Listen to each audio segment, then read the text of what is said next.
Hey y'all, Rob Treppenall here, Treppenall Landscape. Candid moment here, not even wearing my uniform, sweating out in my yard, getting some work done. I want to do a quick video on summer annuals, just some tips in your yard right now. So this video is being shot in mid-June, forget the neighborhood construction, mid-June, and which typically is a little late for planting summer annuals. You really want to get these in late April, early May, but this year it's been very, very cool for spring, for late spring, and it's been very rainy. So I've just been busy. You guys probably been busy. So maybe some of you are just getting started now. I want to give you a few tips. First of all, make sure you plant the right annuals for the right spot. For me, my yard, I got full sun. So I need things that like full sun. So what I'm doing this year is I'm doing caladiums, red caladiums that like the sun. This particular kind does. I'm doing Angelonia, which really loves the sun. And then I'm doing alternate Anthera, also known as Joseph's Coat. This will be my border in the front. I'll show you all some pictures in a minute when we get them installed. This is gonna go in the back because this one gets the tallest, about 2 to 2.5 feet. This will go in the middle because this one gets about 1.5 feet. So I'm choosing plants that all have similar tolerance for the sun, as well as plants that have similar tolerance for water. So what I wouldn't want to put in this mix would be something like Vinca, right? Caladiums especially love water. They love to get wet. And Angelonia don't mind it, and Joseph's Coat don't mind it. But if I were to say throw some Vinca in here, Salvia, both of those don't like to get a lot of water. So they would be unhappy. If I were to give the Vinca the low amount of water at once, these guys are going to struggle. So think about what kind of annuals that you're going to put in. Think about the height, think about the water and the sun tolerance, and then put them in there and think about the spacing and all that kind of stuff. There's a lot of things to think about if you want to look really good. If you want to just look average, you can just do whatever you want. But if you want to look outstanding, you need to think about it a little bit more. Okay, another thing to consider when you're planting is your methodology. So if you're planting multiple flats, I'll be planting about 7 or 8 flats today. A flat uses 18 flowers.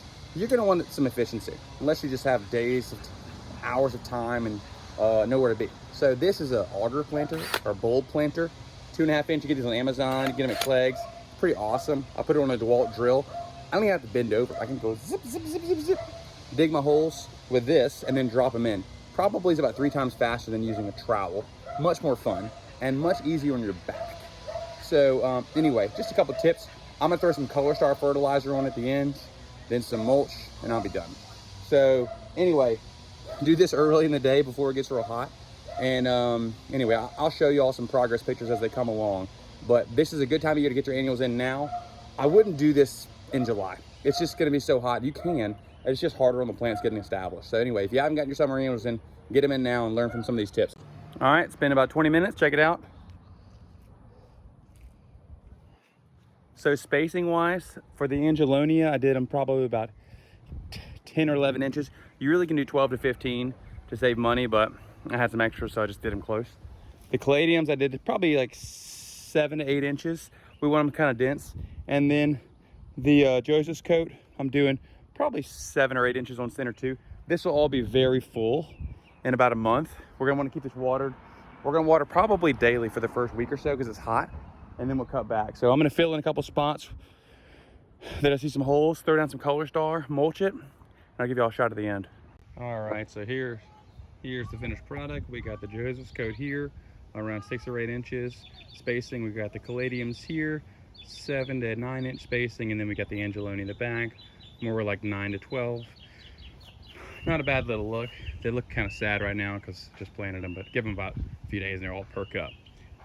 The key is before you mulch, you want to blow everything down so you don't blow debris on your mulch. Then you want to put down fertilizer and then you mulch at the end, then maybe a final blow. And then you get this nice finished look. All right, there you go.